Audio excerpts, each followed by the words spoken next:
Okay, good evening po sa lahat. Ito po ang nagawa nating different kinds of stretching. Pagkatapos ay titingnan po natin kung ano yung kanyang mga pangalan. Ang nasa taas po ito ay tinatawag na blanket stretch.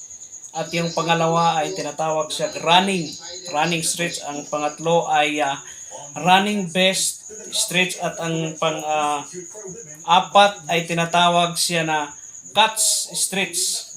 At ito tinatawag siya na whip stretch.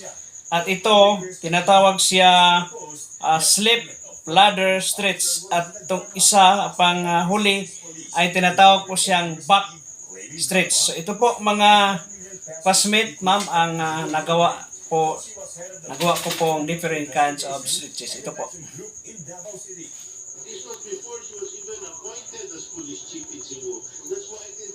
Thank you for watching.